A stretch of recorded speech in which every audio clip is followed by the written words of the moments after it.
So I fear it's these fables that we've been getting, as St. Basil the Great says, like old fables, to suggest that the soul could be judged or chastised without the body. And that's precisely true.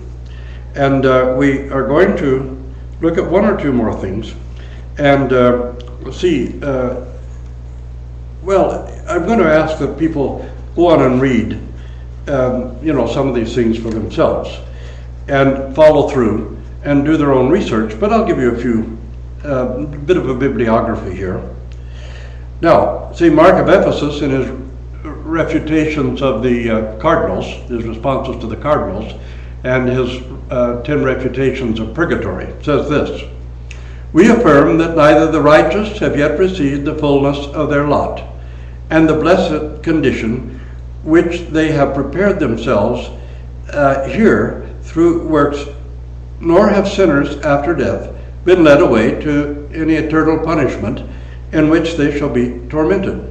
Rather, both the one and the other must necessarily take place after the resurrection and the judgment of that last day, after the resurrection of all. Now, however, both the one and the other are in places proper to them. The first in absolute repose and free are in heaven with the angels, and already as if in paradise, from which Adam fell, into which the good thief entered before all others." Now, this is talking about the saints in that particular case. Secondly, you asked, what do we mean by saying that the saints are with God in heaven and with the angels? We reply that heaven is not a physical place where the angels dwell like as we do, but it is a noetic place surpassing sense perception. If indeed this should be called a place at all, but more properly it must be called the place of God. For John the Damascene says in his 13th theological chapter, entitled On the Place of God, quote, "The place of God is said to be that which, or he who, has a greater share in his energy and grace. For this reason, heaven is his throne, and in it are the angels who do his will." And again, a noetic place is where the noetic and bodiless natures, that is the angel, both function noetically and exist. Now, what we're being told here, we think of, the departed are in heaven, but where is that? There is no geographical location of heaven. Heaven can be present in our hearts already in this life, because, as he says, those who have received the greater portion of the energies of God. Now, those who have received the greatest portion of the energies and grace are those saints whom we reverence and venerate, and for whom we paint icons. They, by divine grace, have a state that is, of course, above, more complete and more whole than that of other sinners, of other ordinary human beings, rather. But none of us can inherit the fullness of glory or the fullness of the reward, or be fully in the heavenly kingdom or in the other place without the body, where the whole person has to be present together. And I think if you'll take a little time to look through the Holy Fathers and forget about some of these scholastic textbooks, because they really have nothing to say to us. That's why we want to think again a little bit about this Ariel Tollhouse myth, which my friend, the apologist 117, is also trying to defend. But let's see what the Holy Fathers say, and then take a look at this list of supposed Holy Fathers agreeing with the Tollhouse myth, and we'll see something quite different. St. Athanasius the Great, on his homily on the incarnation of God the Word, says, "Whence it is quite fitting that the Lord suffered this death, for thus being lifted up, he cleared the air of the malignancy both of the devil and demons of all time." St. John Chrysostom says, "A soul which departs the body does not fall under the tyranny of the devil, for if while the soul dwells in the body the devil cannot bring violence upon it, it is obvious that when it departs he likewise cannot." No Ariel Tollhouses. St. Abba Isaac the Syrian says, "The demons, though they are extremely polluted, are not concealed from one another in their order. Howbeit, they cannot see the two orders, human souls and angels, that are above them. They cannot see the soul, and they cannot bring violence upon it. St. Diadochos of Photiki, the grace of God, on the other hand, dwelleth in the very depth of the soul, and it is not even perceptible to the demons on the spiritual knowledge.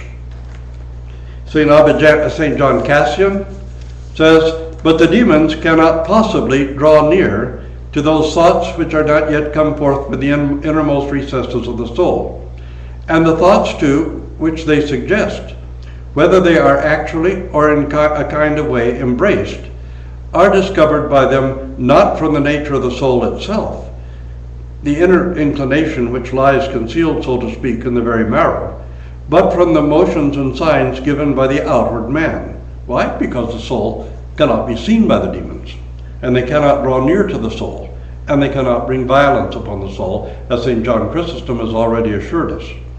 Now, what does St. Abba Anthony the Great have to say?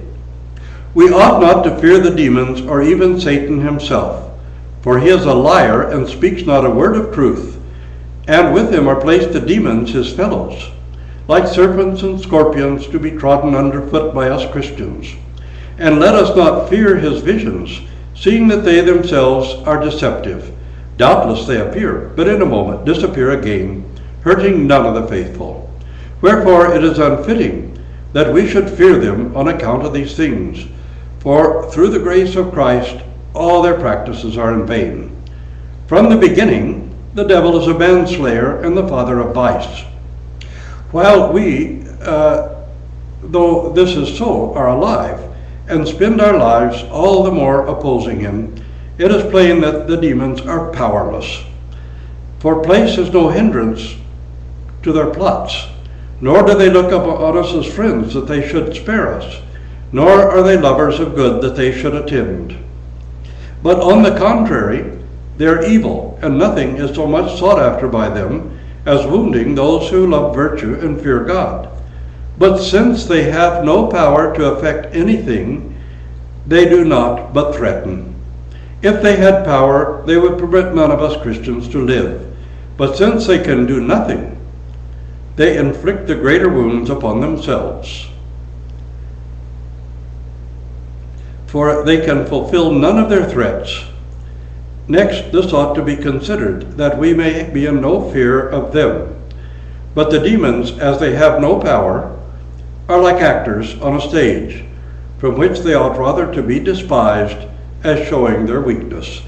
And again St. Abba Anthony says, but if the demons had power not even against swine, much less have they over men formed in the image of God.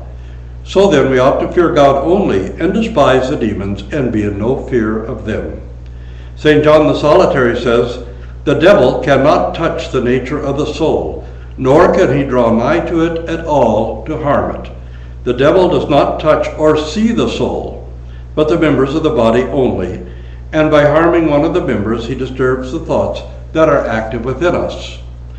For indeed, if he could draw nigh to the soul to harm it, then he would also be able to harm it after it departed this body. But this he would have to do while being unable to see it, and having no power over it, because his power extends only so far as the body. Sixth dialogue. St. John the Solitary. The devil cannot even see the soul, cannot touch it, and has no power over it, and is unable to harm it.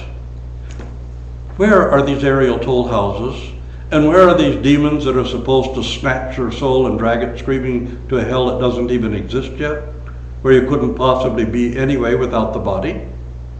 And where is this worldly, fallen human understanding of judgment, or this radical scholastic legalism? The faithful do not rise up in judgment, for they passed from death into life already. And the unrighteous do not rise up in judgment, but have already passed from life to death. They rise up in condemnation. These are the Holy Fathers. This is what the Holy Fathers actually say. And, we can give you a reading list, but really,